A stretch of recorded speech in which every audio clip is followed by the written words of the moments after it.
Hello students, PHP के platform पर आपका स्वागत है। आज हम देखेंगे chapter 2 acid basis and salts. तो आपका साइंस का सेकंड चैप्टर है acid basis and salts. Acid basis and salts क्या होते हैं पहले ये समझ लेते हैं। एसिड्स क्या होते हैं? एसिड्स कुछ नहीं होते, सिर्फ एक सब्सटेंस होते हैं, कंपाउंड्स होते हैं जिनकी कुछ प्रॉपर्टीज होती हैं। ये प्रॉपर्टीज अगर किसी भी सब्सटेंस से पाई जा रही है तो आप कह सकते हो कि वो सब्सटेंस जो है वो आपका एसिड है। ठीक है। एसिड्स में क्या क्या चीजें होती हैं? एसिड्स में सावर इन टेस्ट। जो एसिड्स होते हैं वो खट्टे होते हैं टेस्ट में। अगर आप उन्हें टेस्ट करोगे तो वो क्या होंगे? खट्टे होंगे। ठीक है। दूसरी प्रॉपर्टी होती है change blue litmus to red. अब ब्लू लिटमस क्या होता है आपके पास ना, अगर आप लैब जाते हो तो आपने सुना होगा लिटमस पेपर के बारे में। तो एक कलर्ड पेपर होते हैं लिटमस पेपर। उनमें क्या होता है कि एसिड बेस की टेस्टिंग के लिए वो काम आते हैं, प्रैक्टिकल करने के लिए, कि अगर आपको एसिड आइडेंटिफाई करना है या बेस आइडेंटिफाई करना है तो वो पेपर मार्केट में जाओगे तो भी आपको मिल जाएंगे, आप उन्हें टेस्ट कर सकते हो। तो ब्लू कलर का पेपर आता है, ब्लू लिटमस पेपर। उस ब्लू लिटमस पेपर पे जब आप एसिड को डालते हो तो वो कलर चेंज करता है। कौन सा कलर शो करता है? वो रेड कलर शो करता है। तो आप एसिड ऐसे भी ऐसे आइडेंटिफाई कर सकते हो, पता लगा सकते हो। तो एसिड्स क्या होते हैं? वो सब्सटेंस चेंज कर देते हैं ब्लू लिटमस पेपर को रेड में। ठीक है। तीसरी चीज, acids give H+ ions in aqueous solution. अब ये वाली डेफिनेशन जो है आपकी थोड़ी केमिकल है। एसिड्स वो होते हैं जो आयंस आपने पढ़े होंगे 9th क्लास में। आयंस क्या होते हैं? कोई भी कंपाउंड आपका होता है, मान लो NaCl है, जी टेबल सॉल्ट का फॉर्मूला नमक। ठीक है। इसमें एक कटायन होता है, Na क्या है आपका? कटायन है, और Cl क्या है आपका? अनायन है। तो ये दोनों को बोलते हैं आयंस। आयंस दो तरह के होते हैं, कटायन, एक अनायन। ठीक है। तो Na+Cl- से भी दोनों आपस में इंटरेक्ट करते हैं तो एक कंपाउंड बनाते हैं NaCl, विच इज न्यूट्रल। ठीक है। इसमें कोई चार्ज नहीं होता, तो चार्ज कैरिंग स्पीशीज को आयंस बोलते हैं। तो ये जो आपके एसिड्स होते हैं इनके पास H+ होता है, ये H+ आयंस इनके पास होता है। कि जैसे ही एक्वस सॉल्यूशन का मतलब होता है कि जब हमने इनको पानी में मिक्स किया, कोई भी चीज को अगर आप पानी में मिक्स करते हो तो जो सॉल्यूशन बनता है उसे बोलते हैं एक्वस सॉल्यूशन। उस एक्वस सॉल्यूशन में जाने के बाद ये कौन से आयंस अपने पानी में लिबरेट करते हैं? वो H+ आयंस लिबरेट करेंगे। कोई भी कंपाउंड अगर H+ आयंस पानी में जाती है अपने लिबरेट कर देता है। ठीक है। जैसे कि आपने NaCl को वाटर में डाला तो वो दो अपने आयंस में टूट गया। पहला तो अनायन विच इज Cl-, दूसरा कटायन विच इज Na+। इसके पास H नहीं है, इट मींस ना ये एसिड नहीं है। ठीक है। अगर कोई कंपाउंड आपके पास होता जो एसिड होता, वो पानी में जाने के बाद H+ आयंस में ब्रेक हो जाता, तो वो H+ आयंस देते हैं इन एक्वस सॉल्यूशन। तीसरी प्रॉपर्टी आपकी ये हो गई। ठीक है। चौथी चीज ये है कि term acid derived Latin word acidus means sour. यानी जो एसिड जो वर्ड है आपको लैटिन वर्ड से आया, विच मीन एसिडस। एसिडस एक लैटिन वर्ड था, लैटिन लैंग्वेज का वर्ड था, वहां से ये एसिड वर्ड आया है। और लैटिन लैंग्वेज में एसिडस वर्ड का मतलब होता है सावर, यानी खट्टे। तो एसिड्स को अगर आप देखते हो, बहुत सारे फ्रूट्स होते हैं उनके अंदर भी एसिड देखने को मिलते हैं। जैसे कि अगर आप देखते हो लेमन वगैरह, लेमन के अंदर, ऑरेंज के अंदर सिट्रस एसिड होता है, जो इसलिए आपको फ्लेवर भी देखते हो लेमन ऑरेंज का थोड़ा सा खट्टा होता है, सावर होता है। ठीक है। आगे देखते हैं उनके एग्जांपल्स क्या हैं एसिड्स के। ठीक है। स्ट्रॉन्ग एसिड से एग्जांपल हैं जो काफी ज्यादा स्ट्रॉन्ग होते हैं। ठीक है। और इसके एग्जांपल है आपके हाइड्रोक्लोरिक एसिड HCl। ठीक है। Sulphuric acid H2SO4। ठीक है। Nitric acid HNO3। ये इनके फॉर्मूला लिखे हुए हैं, HCl, H2SO4, HNO3, और ये इनके नाम लिखे हुए हैं, अगर आप नाम में लिख सकते हो। वीक एसिड्स कौन कौन से होते हैं आपके?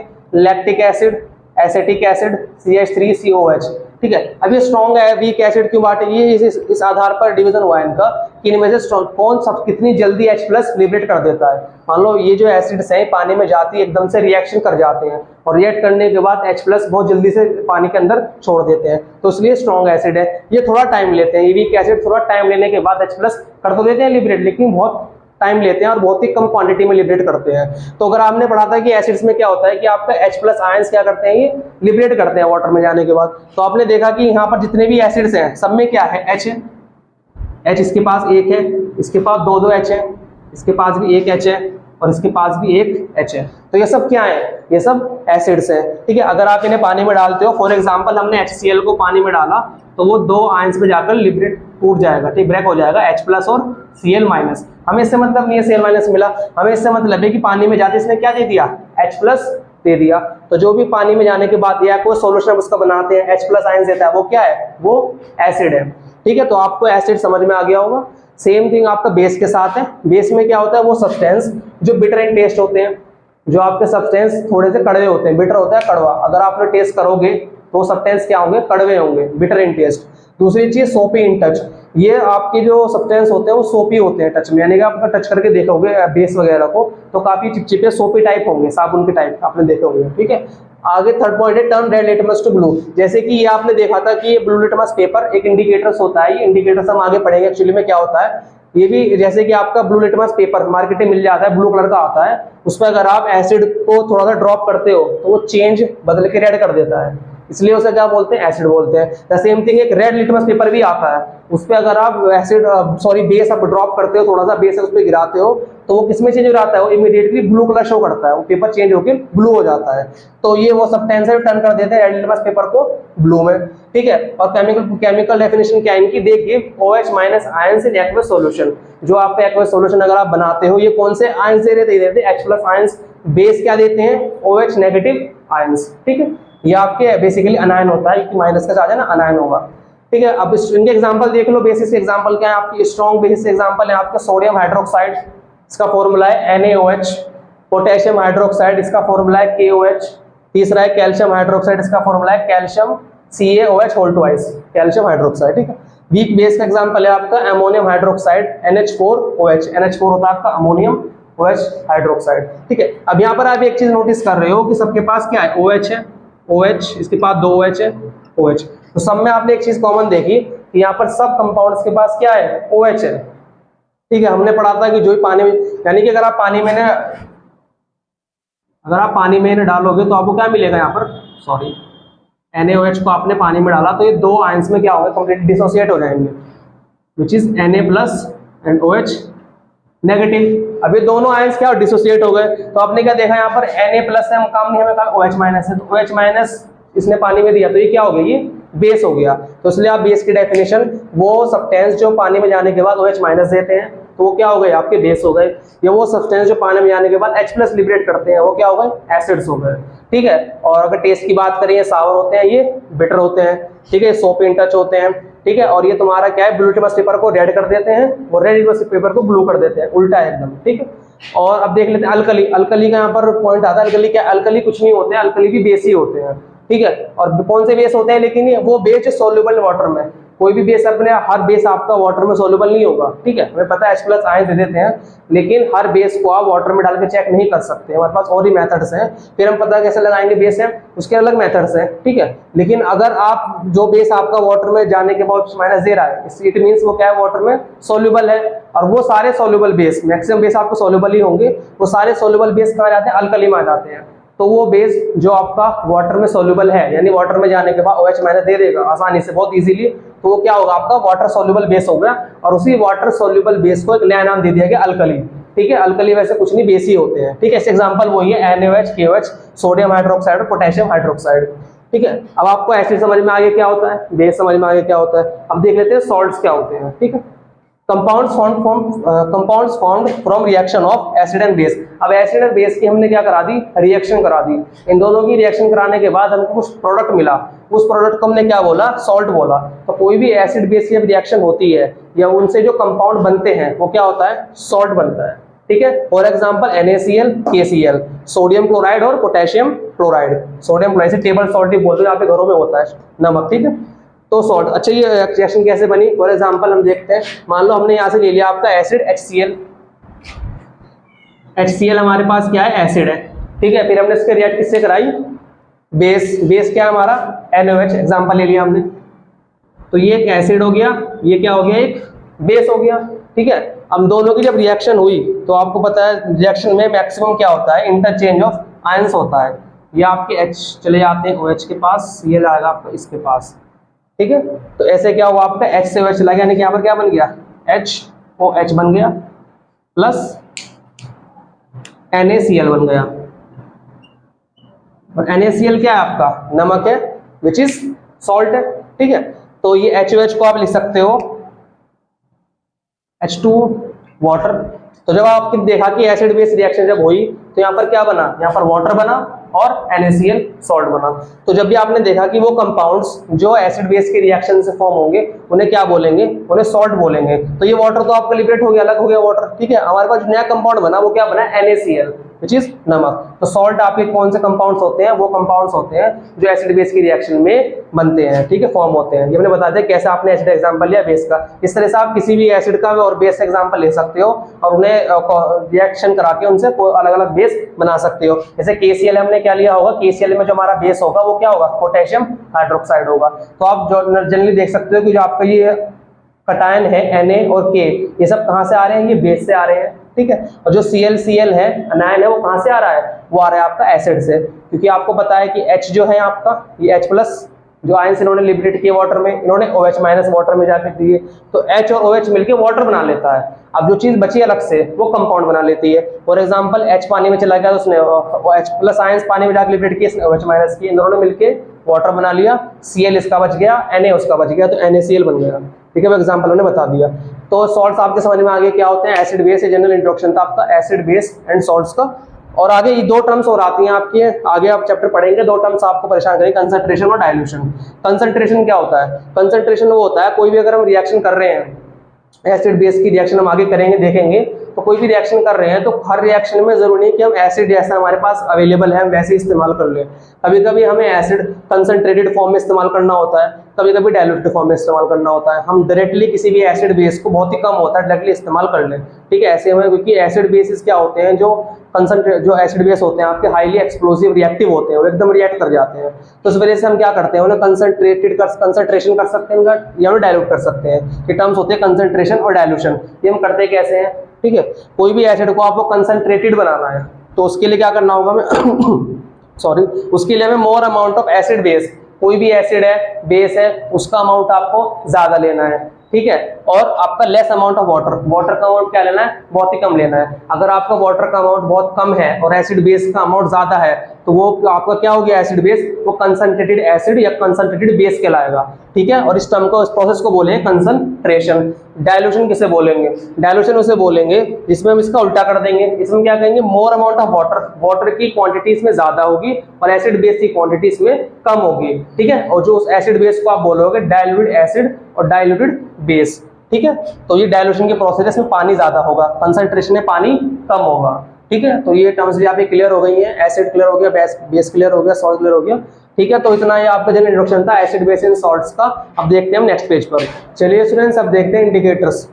तो इंडिकेटर्स क्या होते हैं, ठीक है। इंडिकेटर्स वो सब्सटेंस होते हैं दैट चेंज देयर ओडोर और कलर, ओडोर यानी कि स्मेल या colour when added to acid और अल्कलाइन सॉल्यूशन।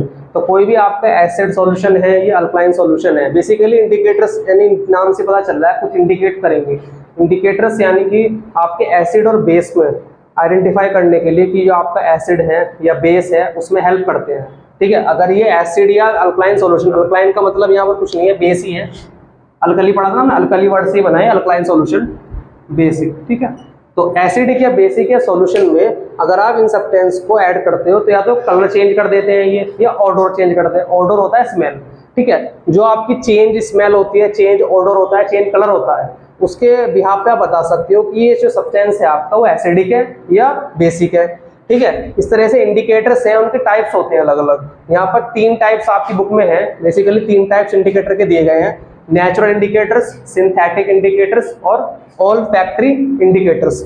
नेचुरल इंडिकेटर्स क्या होते हैं, वो इंडिकेटर्स जो फाउंड इन नेचर, यानी कि प्लांट्स, ट्रीज, ये जो नेचुरली ऑकर करते हैं, ठीक है, जो नेचुरली आपको पाए जाते हैं, उनके लिए आपको उन्हें बनाने की जरूरत नहीं है, वो नेचर में आपको ऑलरेडी मिलेंगे, ठीक है। तो वो क्या होते हैं, आपके नेचुरल इंडिकेटर्स होते हैं। जैसे कि एग्जांपल आप नेचुरल इंडिकेटर्स का, आपका लिटमस पेपर या टर्मेरिक, हल्दी जिसे बोलते हो आप, ये सब दोनों क्या है आपका, ये सब जो है आपके दोनों एग्जाम्पल नेचुरल इंडिकेटर्स के हैं, ठीक है। अगला है आपका जो है सिंथेटिक इंडिकेटर। सिंथेटिक इंडिकेटर्स क्या होता है, इंडिकेटर सिंथेसाइज्ड इन इंडस्ट्री और लैबोरेटरी।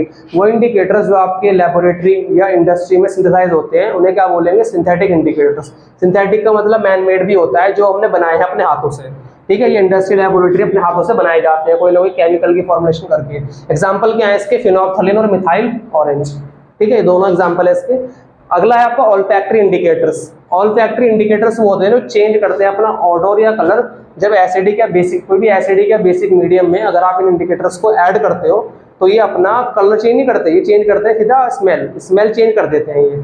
तो उसी स्मेल जो चेंज होती है इनकी, उसके बिहाफ पे बता सकते हो कि एसिडिक है या बेसिक है, तो वही काम करते हैं ऑल्फैक्टरी इंडिकेटर्स, ठीक है। इनमें एग्जांपल आपके नेचुरल भी हो सकते हैं, सिंथेटिक भी हो सकते हैं। ठीक है, ओनियन हो गया आपका या वनीला एसेंस हो गया, ये दोनों एग्जांपल आपके ऑल्फैक्टरी इंडिकेटर्स के हैं।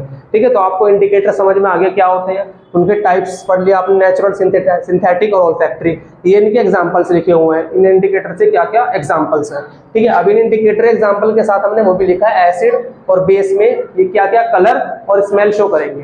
ठीक है, जैसे कि हम यहाँ देख सकते हैं लिटमस पेपर जो है, इसी की नेचुरल इंडिकेटर है। एक्चुअली लाइकन नाम का एक आपका प्लांट होता है, उससे ये डिराइव किया जाता है लिटमस पेपर। ठीक है, अभी लिटमस पेपर में अगर आप एसिड आपने सब्सटेंस उस पर ड्रॉप किया या टेस्ट किया तो ये कौन सा कलर देगा, ये देगा आपका रेड कलर। लेकिन अगर वहीं अगर आप बेस टेस्ट कर रहे हो तो ये कौन सा कलर देगा, ब्लू कलर। ठीक है, आप बचपन से पढ़ रहे हो। अगला इंडिकेटर अगर हम ले टर्मेरिक, टर्मेरिक आपको पता है हल्दी होती है। ठीक है, इस हल्दी में अगर हम मान लो ये हल्दी अगर इस्तेमाल कर रहे हैं, इसमें अगर हम कोई एसिड ऐड करें तो इसका क्या होगा, इसमें कोई चेंज नहीं होगा। ठीक है, हर जो आपके सब्सटेंस होते हैं, हर इंडिकेटर जो है ना, वो अलग अलग कलर, अलग अलग स्मेल से ही बताएगा कि कोई चीज एसिडिक है या बेसिक है। जैसे कि लिटमस तो रेड कलर दे रहा था एसिड की प्रेजेंस में, लेकिन टर्मेरिक नहीं दे रहा। टर्मेरिक क्या कह रहा है, रेड कलर कब दे रहा है टर्मेरिक, बेस की प्रेजेंस में। अगर आपका वहां बेस होगा पर इंडिकेटर आपका टर्मेरिक है तो कौन सा कलर आएगा आपका, रेड कलर आएगा। ठीक है, ये टेबल काफी इंपॉर्टेंट है, आप याद कर सकते हो उसे। ठीक है, टर्मेरिक अगर आपका इंडिकेटर है, अगर आपको पता करना है एसिड है तो क्या होगा, नो चेंज, जो जैसा कलर है वैसा ही रहेगा, कलर में कोई भी चेंज नहीं आएगा। अगर चेंज आ गया और विच इज रेड तो वो क्या हो गया, वो बेसिक सब्सटेंस हो गया। ठीक है, ये दो इंडिकेटर्स आपके नेचुरल है, एनएल के आगे। अगला है फिनोप्थलीन और मिथाइलोरेन, दोनों सिंथेटिक इंडिकेटर है। इनमें क्या होता है, फिनोप्थलीन भी एक टाइप का क्या होता है आपका केमिकल फॉर्मूला होता है, तो ये आपका लेबोरेटरी वगैरह में अवेलेबल होता है, अगर आप जाओगे तो आपको मिल जाएगा। तो फिनोप्थलीन में क्या होता है आपका, ये आपका अगर एसिड की प्रेजेंस में ये जो भी कलर होता है ना उसको फेड कर देता है, यानी कलरलेस। अगर कोई एसिड सब्सटेंस आप फिनोप्थलीन से चेक करोगे तो ये कलर जो इसका होगा पिंकिश कलर आई थिंक इसका होता है, तो वो कलर क्या होता है इसका, चेंज हो जाता है, यानी कि सॉरी कलरलेस हो जाता है वो सब्सटेंस आपका, बिल्कुल कलरलेस, यानी कि उसका कोई कलर नहीं होगा, बिल्कुल व्हाइट हो जाएगा। ठीक है, दूसरा अगर बेस चेक कर रहे हो आप तो वो कलर क्या देगा, ये पिंक कलर देगा। क्या कलर देगा, पिंक। तो फिनोप्थलीन बेस की प्रेजेंस से पिंक कलर शो करेगा, एसिड की प्रेजेंस में कोई भी कलर शो नहीं करेगा, बिल्कुल व्हाइट कलरलेस, कोई कलर होगा वो भी मिट जाएगा। ठीक है, फोर्थ है आपका मिथाइल ऑरेंज। मिथाइल ऑरेंज क्या करेगा, एसिड की प्रेजेंस में रेड कलर शो करेगा। ठीक है, अगर मिथाइल ऑरेंज को अगर आप ऐड करोगे एसिड में तो वो रेड कलर देगा। और अगर बेस टेस्ट कर रहे हो आप तो बेस की प्रेजेंस में कौन सा कलर देगा, येलो के प्रेजेंस में। अगर आपका येलो कलर आ रहा है मिथाइल ऑरेंज में डालने के बाद सब्सटेंस तो आप बोलोगे बेस है, और अगर आपका रेड कलर आ रहा है तो क्या बोलोगे, एसिड है। ठीक है, आगे क्या है आपका ऑल्फैक्टरी इंडिकेटर्स, यहाँ पर कलर चेंज नहीं होगा। ये दो इंडिकेटर्स जो है आपके लास्ट के, इनमें कलर चेंज के अलावा क्या होगा, स्मेल में चेंज आएगा। जैसे कि ऑनियन है आपका, इसमें अगर आप एसिड ऐड करते हो तो आपका कैरेक्टरिस्टिक स्मेल, एक अजीब सी स्मेल, यानी कि अलग से लाइक जो स्मेल को आप डिस्टिंग्विश कर सकते हो कि हाँ एक कोई अजीब सी स्मेल आ रही है इसके अंदर से। ठीक है, अगर ये एसिड हुआ तो, अगर बेस हुआ तो कोई स्मेल नहीं आएगी, बिल्कुल भी स्मेल नहीं आएगी आपको, अगर वो सब्सटेंस क्या हुआ, बेस हुआ और आपने अनियन से चेक कर रहे हो आप उसे। अगला वनीला एसेंस, वनीला एसेंस भी इंडिकेटर होता है। ठीक है, इसमें अगर आप चेक कर रहे हो अपना एसिड तो जो स्मेल इसकी होगी वो रिटेन होगी, यानी कि जो आपने इंडिकेटर को एसिड में डाला तो जो स्मेल इसकी थी इंडिकेटर की वो रिटेन रहेगी। ये एसिड की जो भी उसमें स्मेल में कोई भी चेंज नहीं आएगा, चाहे वो कैसी भी स्मेल होगी। ठीक है, और अगर बेस में आपने ऐड किया तो जो भी स्मेल होगी वो गायब हो जाएगी, नो स्मेल, कोई भी स्मेल नहीं आएगी। ठीक है, तो ये आपका इंडिकेटर्स थे, नेचुरल, सिंथेटिक और ऑल्फैक्टरी। इनके क्या क्या इंडिकेटर्स में एसिड बेस वगैरह देते हैं हमने पढ़ लिया, टाइप्स इंडिकेटर्स के हमने पढ़ लिए, और ये लेक्चर यहीं पे खत्म होता है। नेक्स्ट लेक्चर में हम आगे का देखते हैं।